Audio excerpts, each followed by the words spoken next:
Katherine Stewart is the author of Power Worshippers: The Rise of Religious Nationalism.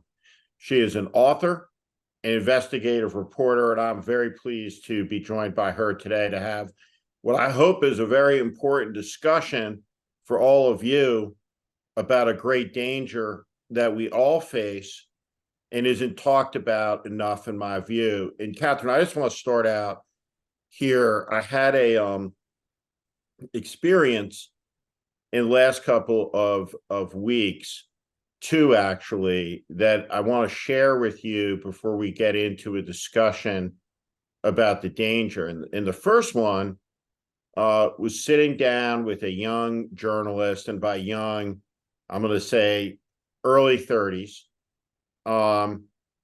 and was watching CNN on a television screen and was asking a political question premised on, well, if this is on CNN, how could possibly this other competing message ever get through? And what was on CNN, of course, was the Israeli-Gaza war. And what I said to the journalist was, you want to understand that there's like 148,000 people in the country watching this right now. And I pointed to someone who was like walking by on the street. And I said, you appreciate, right, that person, like, they, in their visual acuity, they're seeing something completely different than what you're seeing, which, along with me, are two of the 148,000 people in our country at 330 million watching what we're watching on CNN. So then I'm having another conversation, and it's with a woman who is erudite, well-read, smart, but falls into this category of people that when they're exposed to something they don't know, their response isn't, I don't know that, tell me more. It's that, since I don't know about it, it can't possibly be. And so this conversation goes like this.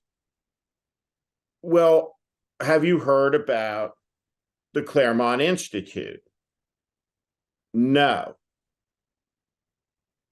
Well, do you know about the plan that's developed at the Claremont Institute that would disassemble, really at a structural level, the American government? No. Well, it's been written about. Where? Because I read everything. And I'm like, well, but not everything, obviously, right? If you haven't read the things that have been written, like by Katherine Stewart, about the Claremont Institute. And so then the conversation goes on and it ends, and I'm kind of thinking about it like a little bit later. And over my career, my years in politics, my years on the set as an analyst at a network, all of these accumulated experience, right? What I've come to understand is the power of the news executive at some level is the power of omission, right? What doesn't get seen, what doesn't get heard, what is chosen, right? What is the middle denominator, right? Or the least common denominator, right? Depending on how you look at it. So if you were sitting objectively in a newsroom, right? If I was the new guy at CNN, right? I was the British guy, right? That they brought in from the BBC, who I'm sure will help connect them more deeply to Red America and flyover country, but I digress. But if I was that guy, and we're having the first meeting, and you're kind of like, what's going on in the world? I would start at some level with, there's an incredibly well-funded fascist organization that has established intellectual coherence under an umbrella offered to it that gives us some legitimacy at a place called the Claremont Institute. And there is an operating plan. The second that Trump comes in, that's now surfaced in the last couple of weeks since you wrote your story about the Claremont Institute. Project 2025. We're gonna take out 50,000 civil servants. We're going to create concentration camps to round up millions of people for deportation. We're going to arrest political opponents. And importantly, at moment one, we're going to invoke the Insurrection Act of 1791 or 2 and deploy the American military onto the streets if the chain of command would follow an illegal and unconstitutional order from the President of the United States, which is really the great unknown variable out there. So with that, my question to you is this. Am I nuts? Or is the threat what I believe it to be based on your writings? And should we take Donald Trump seriously when he says the things that he says, including directly using the language of Adolf Hitler, which is the use of the word vermin, which was deliberate, purposeful, premeditated, and absolutely the word from page 1 of the Joseph Goebbels playbook, if you know your history? Well, you're right. This language is not Nazi-like. It is actually Nazi language, and it is very dangerous. This kind of dehumanization of one's political enemies always precedes a kind of authoritarian actions, and fascist actions are always preceded by this kind of language, the identification of an internal enemy that represents an apocalyptic threat to the nation. And your question is, should we take this seriously? And I think when we look at the Claremont Institute, we absolutely have to take it seriously. And I'd like to outline, if I may, 3 sort of factors that explain the Claremont Institute that show why we need to take it seriously. The first thing is that this is, you hear Claremont Institute, you picture a bunch of hippies on the beach. They're not that, okay? They're not a fringe group. They're very powerful, and they now have a very deep network that is connected with leading Republican politicians, including Trump and his shadow cabinet, which we see outlined in documents like Project 2025. It's a massive document that includes a lot of contributors from the Claremont Institute, and it's a plan for how they want to reshape our government in really fundamental ways. So again, this is not a fringy group.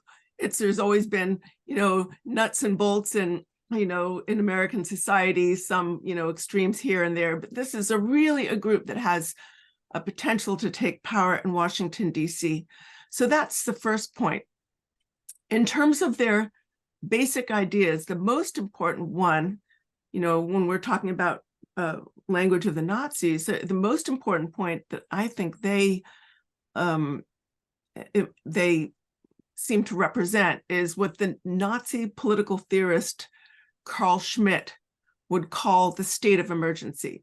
So in their view, America is so broken, it's certain to collapse, we're going to hell in a handbasket, and any intervention is justified. And we need to set aside any laws and institutions that get in the way of their response. More specifically, I think they, you always hear all this talk about a woke elite and woke communists. This is something Vivek Ramaswamy has said, and also Trump has said it a number of times. They think this woke elite has captured what they call the administrative state. That's, the air traffic controllers, food safety commissioners, the military, all of it, the intelligence services, FBI. And they think that this so-called administrative state is bent on absolutely destroying America and destroying its everything, taking away everything good that we all value. And it needs to be rooted out at any and all cost. So I think that's frankly the most important aspect of their political creed. And that sort of authoritarianism is always tied to the sense of crisis and the idea that intellectuals are to blame. So a second thing that we need to draw out is this idea that the new order, the solution to this problem, involves two distinct groups of people. There's the intellectual cadre, a sort of special people, the intellectuals, the thinkers on their side, who are going to be the new elite and are going to create a sort of right-thinking conservative vanguard. And on the other hand, you have the people, the virtuous people who are cast as real Americans, as opposed to the internal enemy that Trump identifies. Steve Bannon and some of the Claremonters refer to them as the hobbits in the Shire. They don't often know really what's going on, and that's okay. That might actually be preferable, but they need to be disinformed enough to be led by that right-thinking and supposedly virtuous elite and do what they want. And these are three things to keep in mind. It's when Trump talks about how we're facing this existential crisis, the consequences of loss in the political arena are too dire to ignore, and we need to do these radical actions. He's not the only one saying this. You've got this whole think tank that is echoing and in many ways pushing forth these ideas. This is a movement that long preceded Donald Trump, and frankly, it will long outlast him. Well, you are describing on the second part of this at a organizational level is really a model of a cadre, intellectual, dogmatic, in the vanguard and spearheading a revolutionary movement that's aimed at destroying and tearing down in the name of what the Germans would have called the Volk, the people. And it's important to recognize something at the outset of this conversation. And what is antithetical to Americanism about this movement. So there have been searing speeches, denunciations of the United States and its hypocrisies that we can look back and remember through the lens of history, not just as great orations, but tremendous moral moments in the development of the republic that is to be, that is coming, that is emerging. So Frederick Douglass speaks, and he says, what is the 4th of July to a slave? And he condemns the United States of America in a time where slavery exists, and lives his life in opposition, right, to this amoral condition.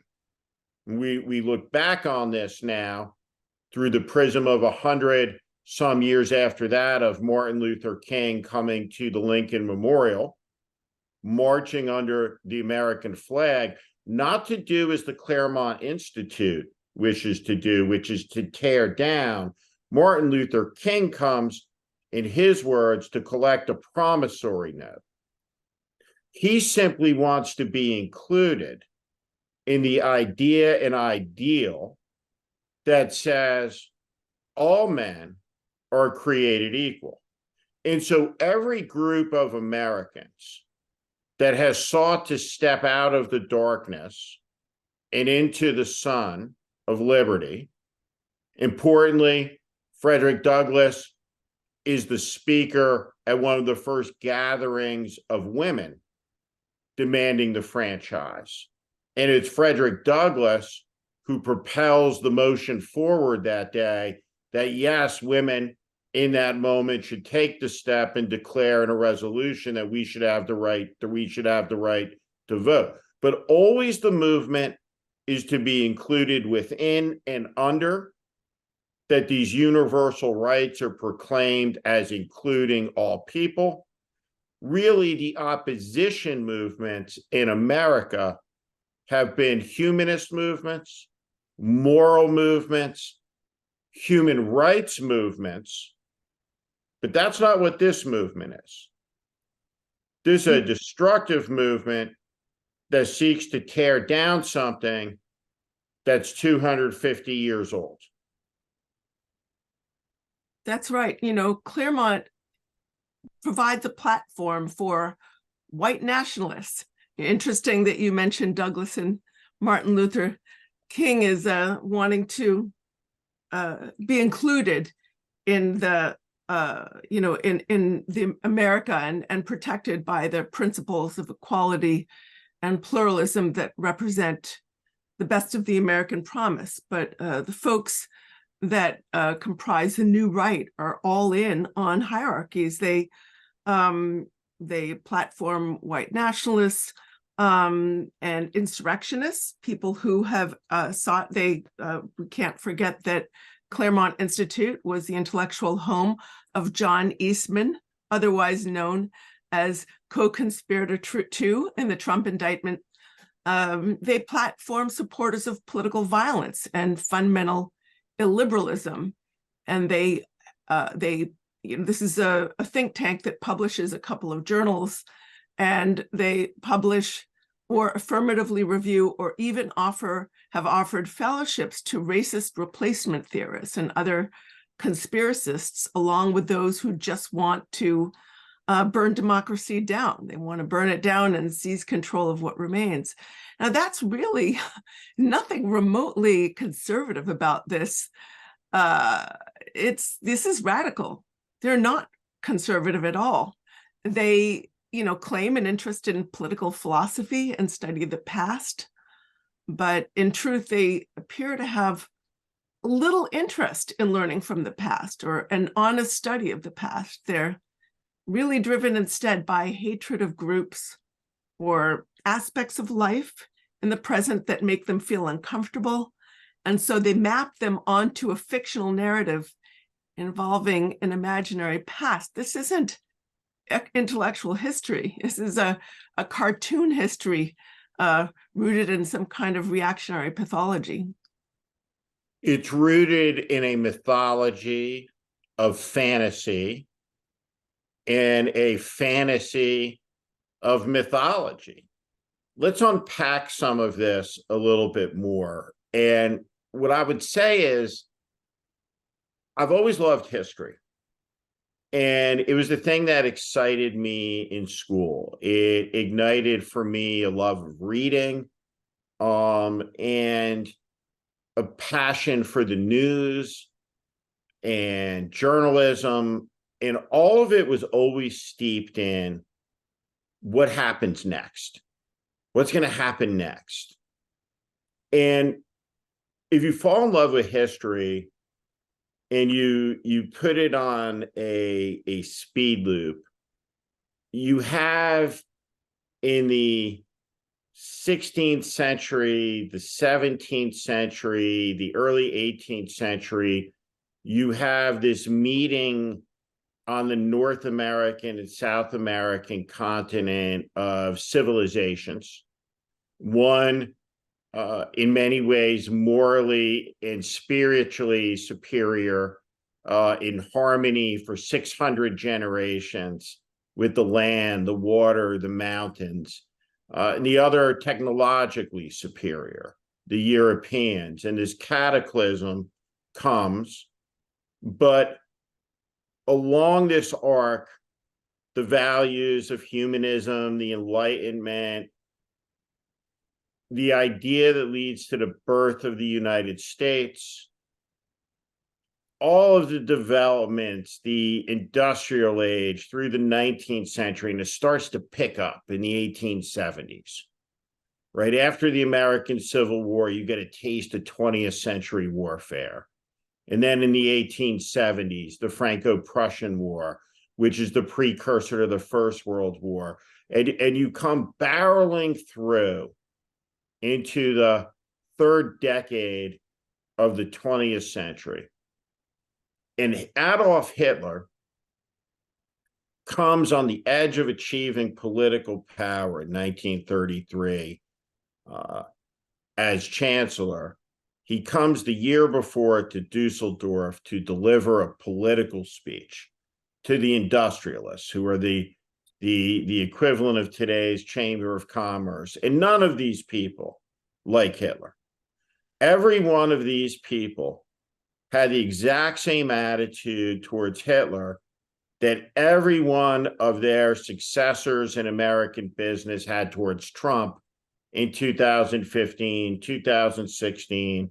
And so you look at German society, and you have the military, you have an aristocracy, you have a powerful Catholic clergy and Protestant clergy, and you have a middle class, and you have an industrial base. And the argument that Hitler makes to them at the core is an argument that has not been really heard in a coherent fashion until the Claremont Institute started making this argument. And I'm going to be provocative here. And I want you to push back on me if you think I'm exaggerating, if there's any errancy as I interpret the Claremont message as Hitlerian. This is what Adolf Hitler says in this speech. He says that democracy enslaves you. It's a lie. And he predicts that one day in the United States, because of democracy, Black people are going to have the right to vote, and their vote will count equally to a white vote. And since Blacks are inferior to whites in the Nazi racial hierarchy, this isn't democracy, this is slavery. And so Adolf Hitler goes on in this speech to talk about the fact that if everyone in a society who is unequal is treated equally, what that does is punish the superior race, the superior caste, diminishes them by taking away their God-given, divine, and providential right through the prism of their superiority to rule over, as the Germans called them, the Untermenschen, the underclasses. And all of this is kind of steeped in the theories and the writings of a French nobleman named Arthur de Gobineau, who wrote a book in the 1850s. And the book was The Inequality of the Races. And he ranked everybody, all of the races in the world. And de Gobineau didn't really have any particular brook against the Jews, who he described as a clever race. But he did establish for the first time what the superior race was. And that was the Aryan race. Right? So he creates this term. We go about 80 years. This is very standard.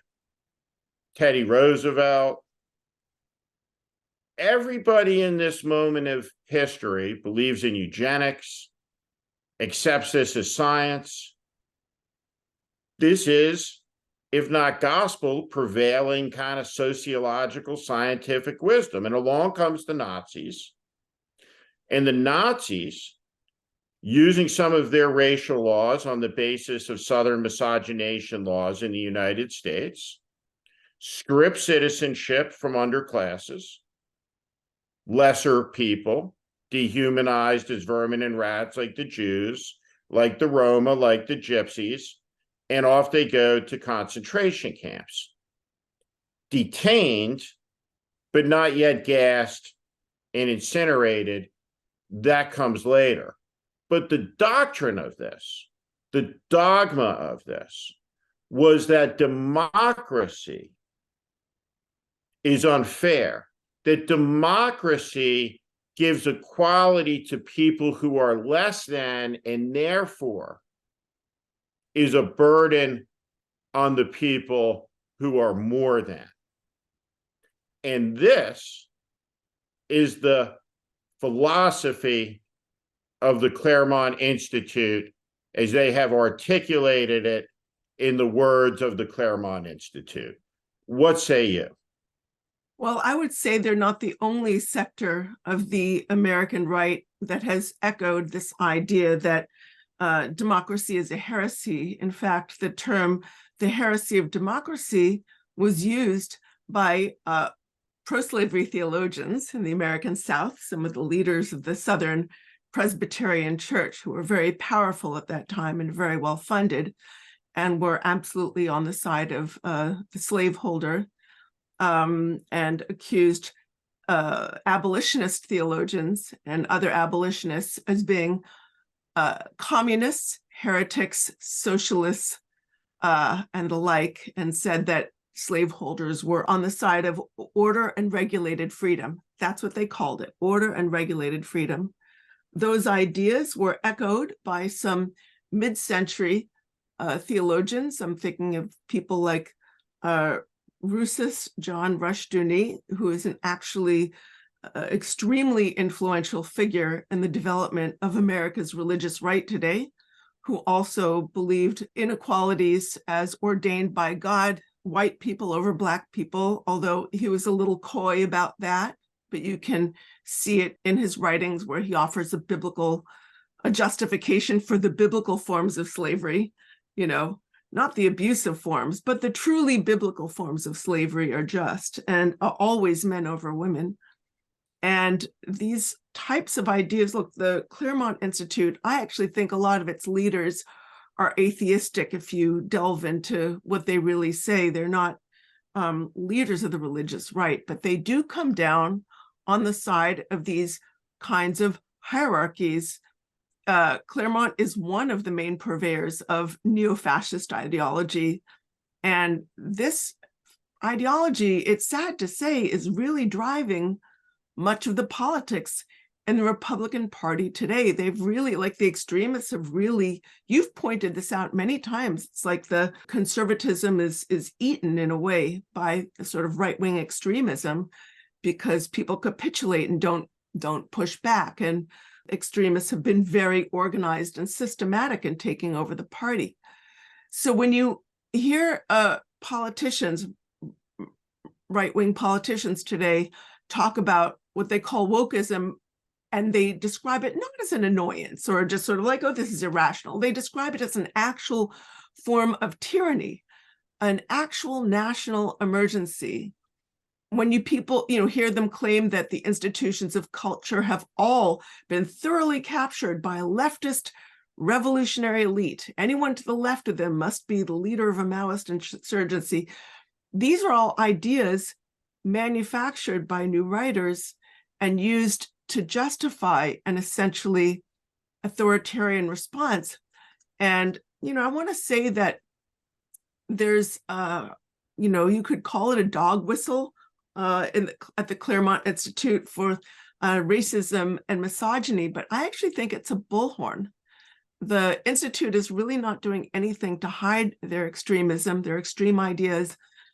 And frankly, I think it makes their position, unfortunately, more attractive to leaders with a reactionary mindset. I think that there's no question that that's true. You said something that I want to agree with, that I think is important to note in any discussion about this, just as a historic and academic matter, is that when Hitler comes to power and becomes chancellor, there are two Nazis in the government at the beginning. Hitler is chancellor, and there's some German version of the Secretary of HUD, right? Or transportation secretary, right? Those are the two Nazis. Within 6 months, he's absolute dictator of Germany.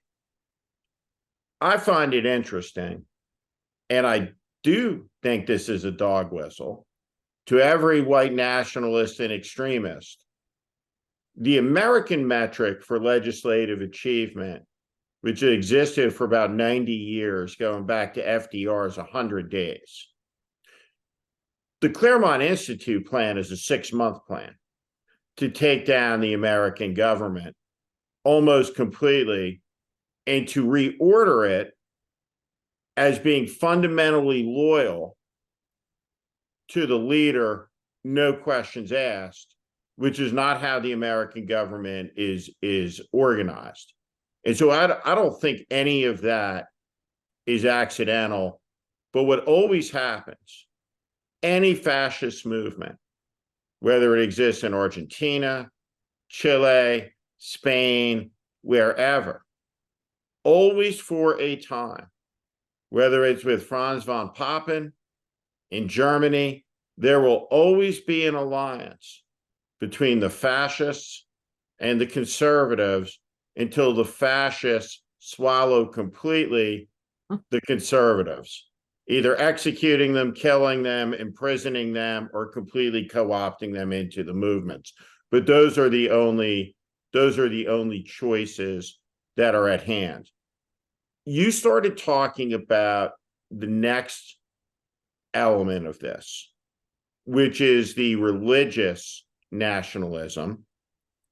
There is an apocryphal quote they're attributed to Upton Sinclair or Sinclair Lewis that neither said likely, but it's that when fascism comes to America, it will be carrying the flag, it'll be carrying a cross and wrapped in the flag.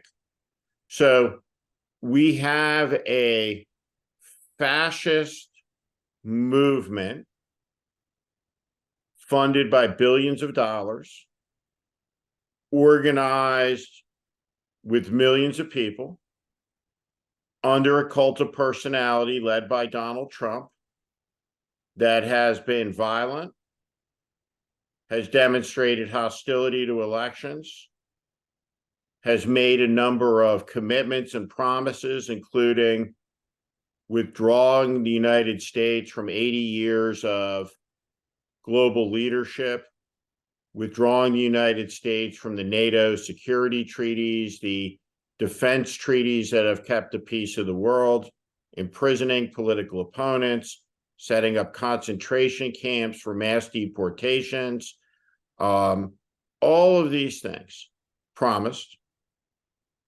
We have a robust propaganda capability that is worth many billions of dollars, that has completely overwhelmed, with a few exceptions, the Democratic Party, the Biden White House, the entirety of the civil organizations that exist in the United States to try to explain, explicate, teach, advance American values, the spirit of the American Revolution, to steward the country, to make it more perfect on the journey to the mountaintop that King talks about, completely overwhelmed it. We have that.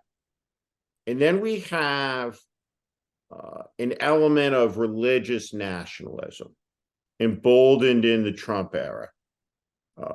Pastor Paula, full-on extremist grifters of the highest conceivable level, who want power, who want control.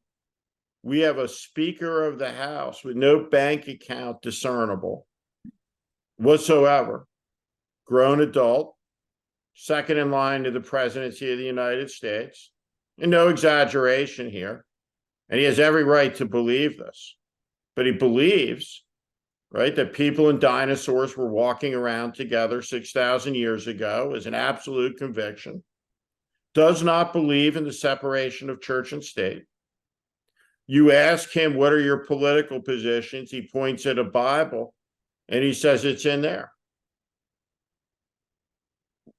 When those people combine with the people at the Claremont Institute, now you have two elements.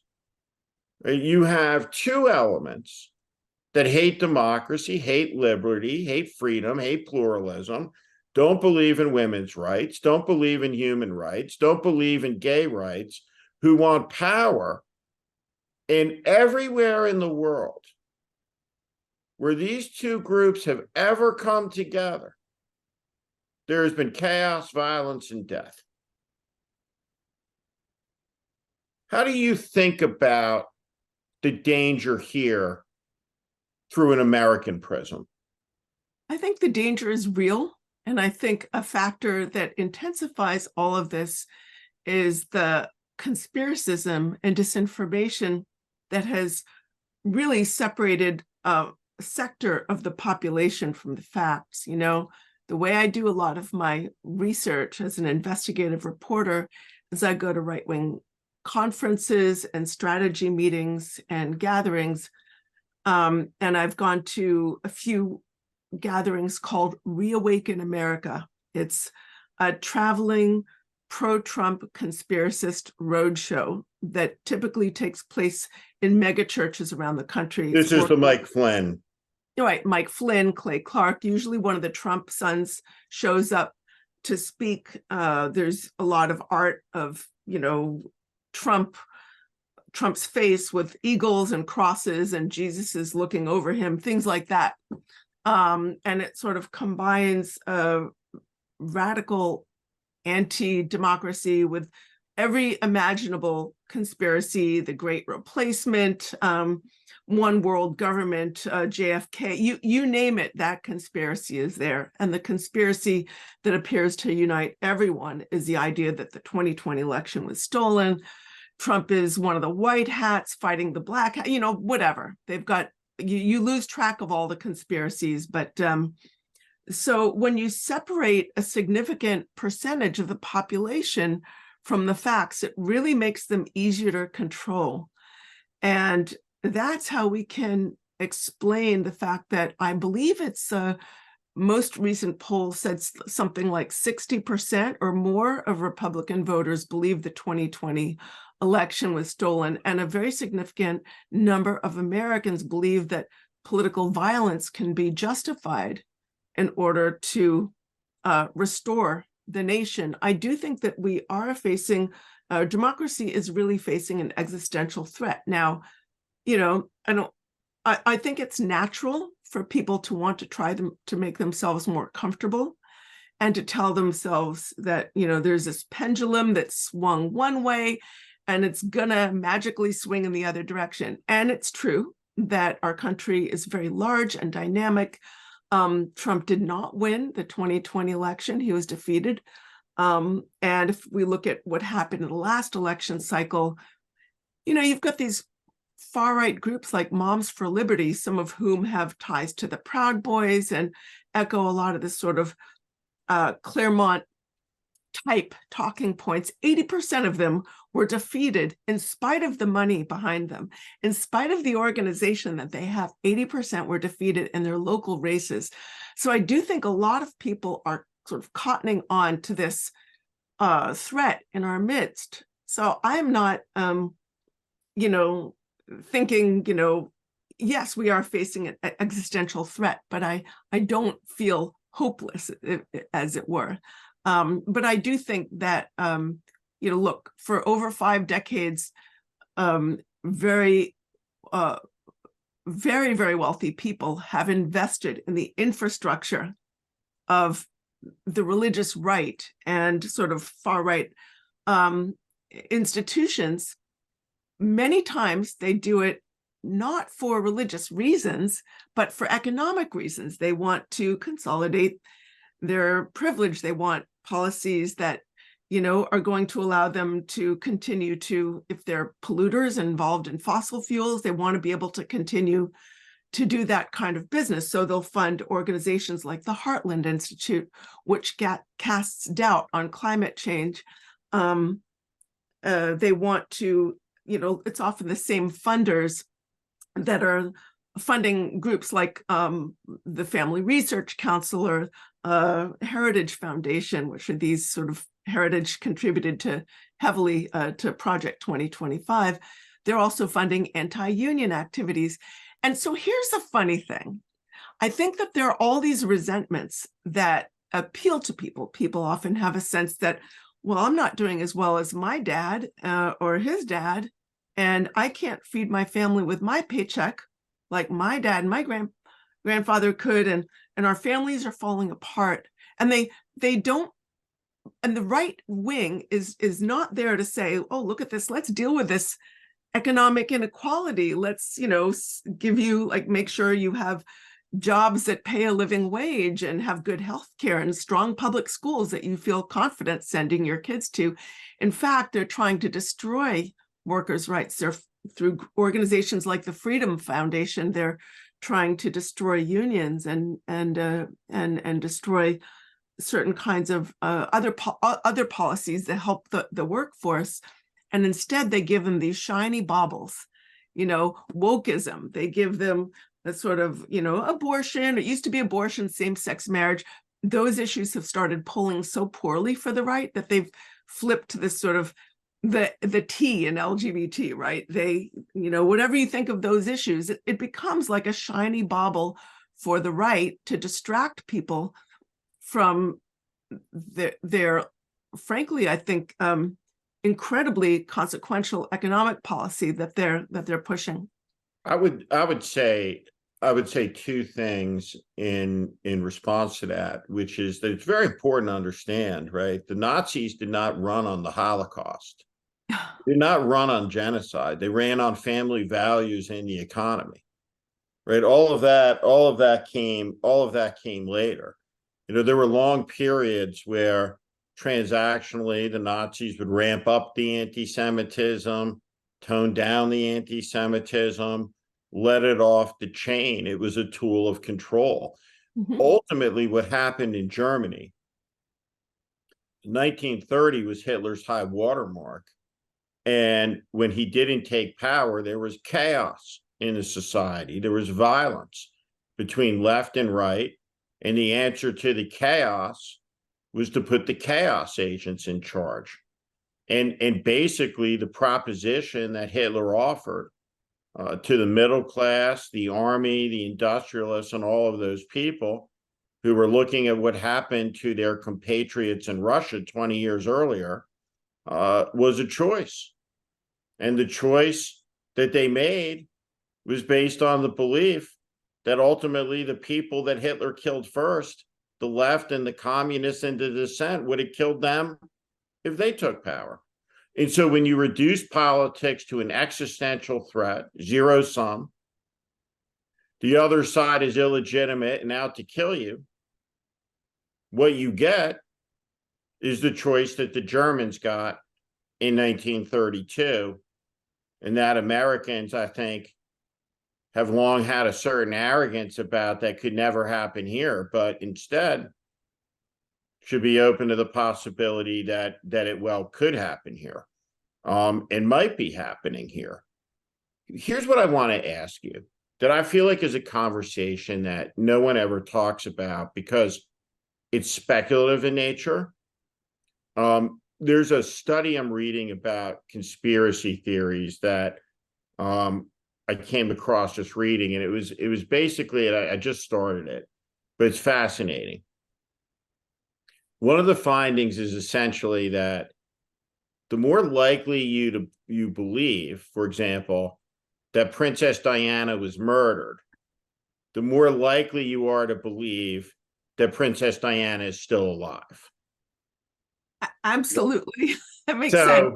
You buy into one conspiracy, you've started to separate yourself from rational deliberation, Right. from the facts, and you're And predisposing. what becomes true is what the leader says is true, no matter how insanely contradictory. Which is why it was always a really, really, really big deal when the first thing that Trump did was send his guy out, Spicer, to tell you that image A was in fact not what you were staring at, right? That A was bigger than B, when in fact it was smaller. And so a lie of authority that makes you suspend disbelief, requires intellectual submission, is a powerful, powerful tool of the autocrat. But here's the question that I have, which is, when you go to these conferences and you're with these people and you talk to them and you engage with them, you have a drink with them at the bar, would they put me in a camp if they could, because I disagree with them politically? You personally? Would they round up, if they could, would Mike Johnson, people Well, who are not Christians, for conversion, if he could? Would there be wholesale suspensions of civil liberties? Or would they act on what our fear is, if they could? How do you assess that? I think it's important to note that what the leaders or the apparatchiks of the, I would say the Christian nationalist movement, people like Mike Johnson, want is not always the same thing that the rank and file want, or the way the sort of leaders of the movement would behave, or what they'd go along with may not be on the same order of what the rank and file would go along with. So, when you're talking about the rank and file, you're talking about a very wide range of people, different dispositions and interests. And for a lot of them, their engagement as, say, attendees of a Reawaken America tour, it's really just making a statement about who they are and what they value in themselves. And, certainly if they've been, there are people there who believe, lots of people who believe that, people who've received vaccines have been microchipped, and they're told from the stage that one world government is controlling them and trying to take away all their money and everything they hold dear. And when people are in that state of fear, it's really all about getting them into a state of fear. And when you get people into that state of irrational fear, you can get them to do crazy things. But the leaders of the movement, look, they've been telling us what they want for a very long time. They have told us they despise our democracy. They want our laws to be based, if they're on the religious right side, they want our laws to be based on the Bible. They believe in inequality. What is that? But here's the, which I understand, right? And, over my political career, that wing of the Republican Party, which was not particularly empowered in the campaigns, right? They were, you had Ralph Reed out there, all these, but none of it was ever on the level, right? They were hustlers, right? There's always been hustlers in American politics. I'm trying to get at something deeper, which is, I'm converting to Judaism, right? I suppose, like Mike Johnson, the way he points at the Bible, doesn't approve of Catholics either. But if he objects to that, to Jews, to Muslims, to Hindus, right? I mean, he's very, very specific and clear. What I'm trying to get at is, what does that mean, right? What does that world look like, right? What do you think, right? If they could, right, the people at these conventions, never mind unraveling gay marriage, right? Would they lock up gay people? Would they enforce the law, right? How extreme are these people? Or is it just performative words, right? is it, or are they almost like actors in a great national reality show who've staked out a sphere, a place where it could never happen? Well, look, Mike Right? You Johnson, look at Handmaid's Tale, does Mike Johnson look at that? He says, it looks like a nice place to live. I mean, that's what I'm trying to get at, right? Is like how seriously, when you look at the rhetoric, then do you apply that to, okay, I got it. I hear what you're saying. If you could wave a wand and make America into what would it look like? And I guess, and it's an unfair question because it's wholly speculative, but do you have any concept of what the range of that is? yes, I do. I mean, what they really want to do is create an America where life, the basic facts, operations of life, your work, perhaps even where you live, who you love, when to have a family, and how large, like the most intimate decisions that couples can make may be out of your control. They want a sort of an in-group that gets to feel superior to those in the out-group. America could be a very uncomfortable place for many of those on the out-group. Listen, I mean, you can live in Hungary, you can live in Russia, you can live in Iran. We have plenty of examples of more theocratic and autocratic forms of governance. It's not like, everyone automatically perishes, but life is much more difficult. You can say goodbye to freedom of speech. You can say goodbye to many of the rights that you hold dear. Mike Johnson is very clear. He wants to outlaw same-sex intimacy. He has blamed not just abortion, but birth control also on he's blamed school shootings on abortion and birth control. Definitely wants to take on certain forms of birth control. He doesn't believe in the separation of church and state. He's, doesn't believe in democracy. He's actually, if you've looked at some of his speeches, he has decried democracy and said America isn't a democracy and shouldn't be, and talks about how that just is, as our pro-slavery theologian John Henley Thornwell would have called it, chaos and communism. So my question to that is, why can't anybody in the country make an argument that pushes back on this? People do. I mean, many people do. There are a lot of people in this country working on solutions. There are so many people working on supporting the infrastructures of democracy, voting rights. Trump is being prosecuted for his crimes. Look at the voters in the last election. I mean, we're really not dealing with a country where no one is pushing back.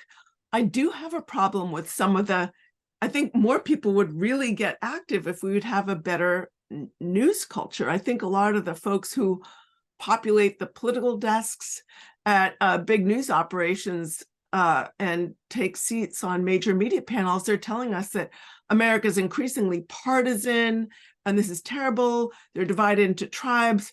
And, they say it's just a matter of letting this, free speech do its magic. We can restore civility by opening ourselves to the perspectives of others and just listening to them. And the challenge is that this is not remotely about free speech.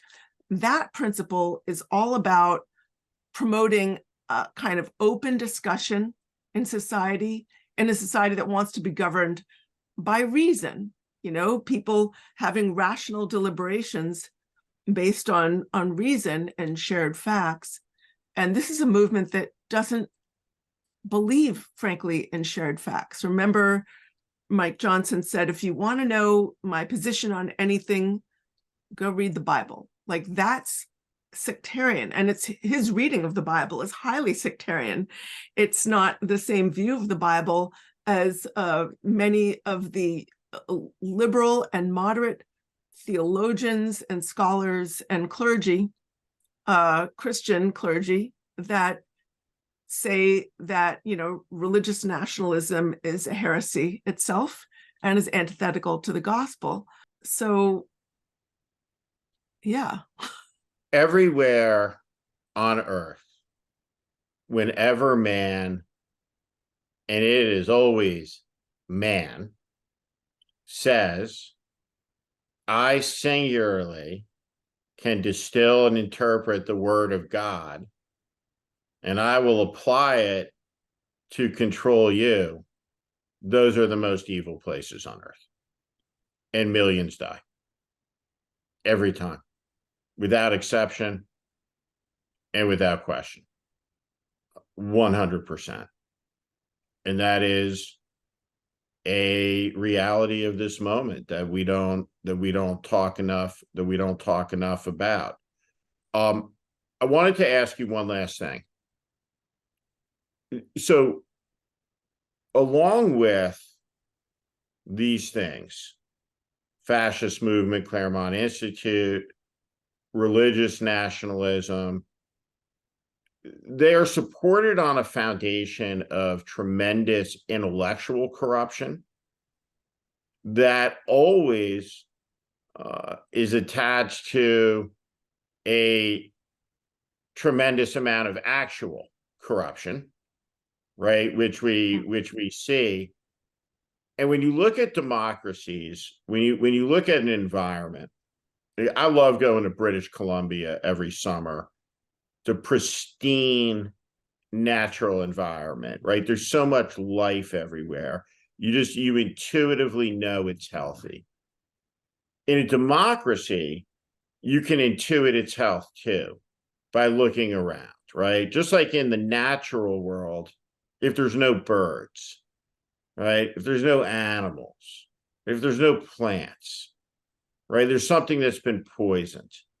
And so in a democratic society, when it gets wobbly, right, explosion of anti-Semitism, right, is going to be a marker of that. An inability to tell the truth is going to be a marker of that. A billion-dollar industry that makes money from algorithms that divide as opposed to philosophies that unite is gonna be in this age a symptom of that.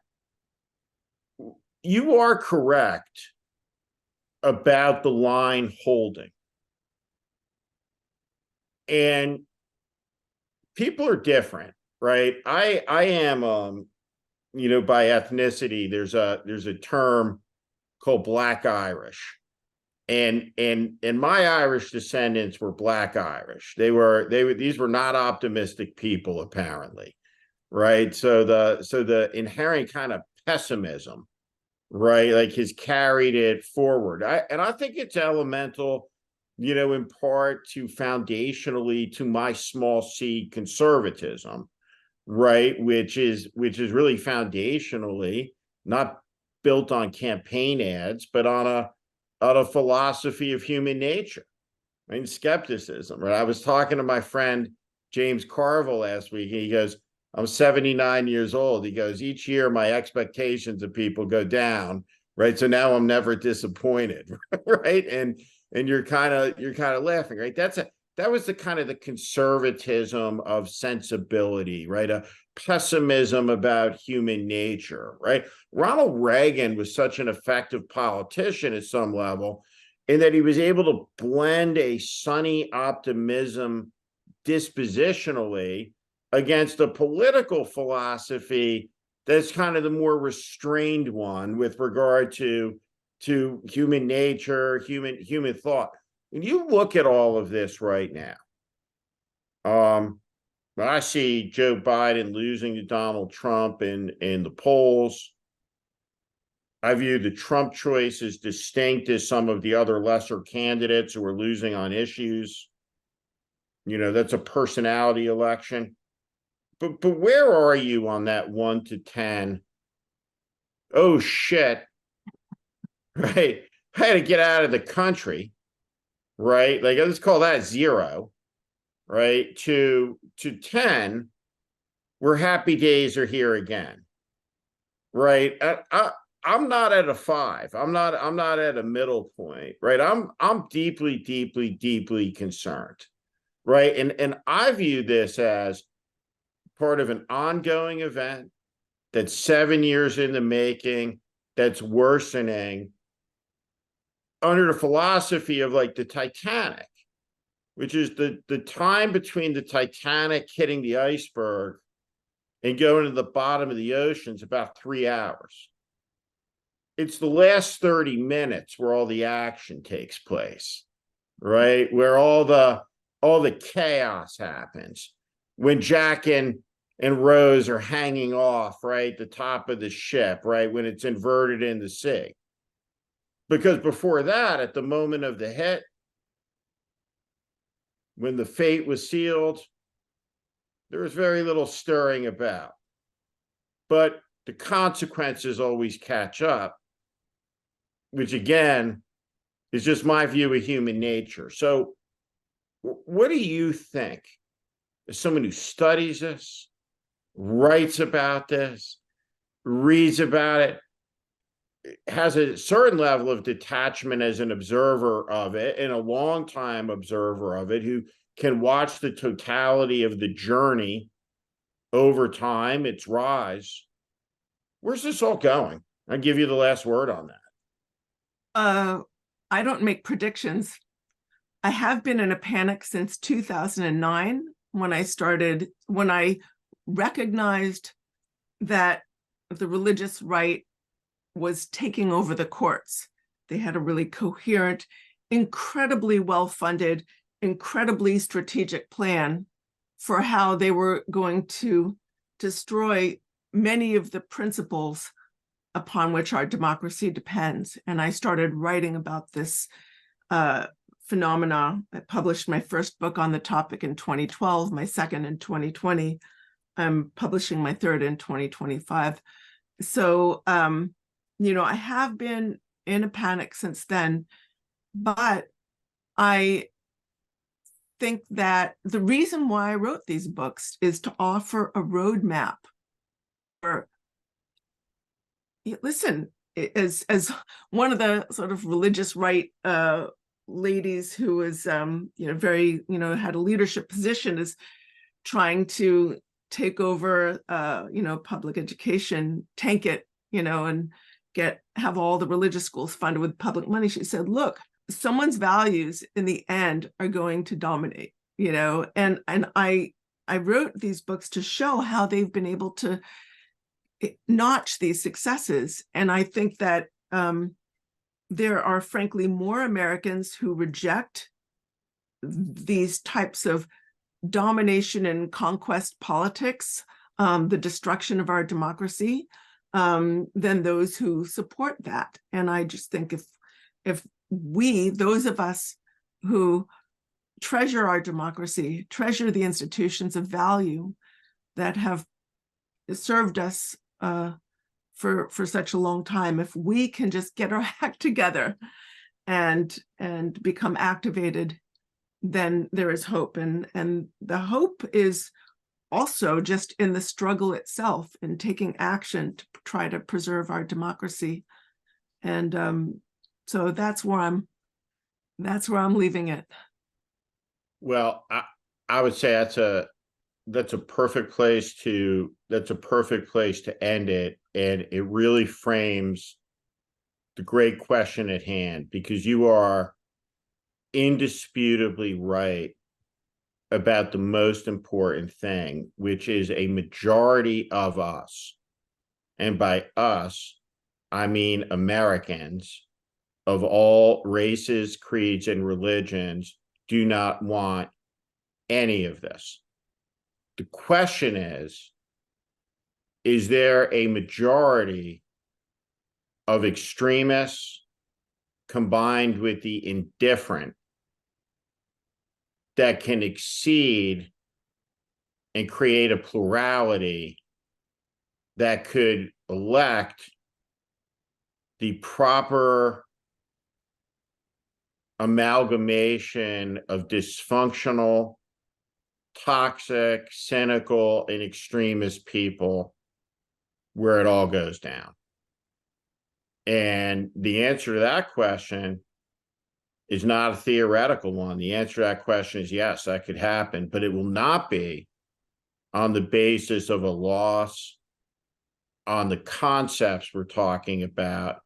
It will be a coalition between the indifferent and extremists regarding the most important idea in all of human history, which are the animating ideas of the United States of America, that after all these many years have come to be understood as applying to all of us, regardless of our gender, our racial identity, heritage, creed, or any other consideration, that we are all, as Americans, created equally, endowed by a creator who is above our comprehension and beyond the realm of the state to tell us anything about, equally endowed with rights to life, liberty, and the pursuit of happiness. It's a profound achievement, worth defending.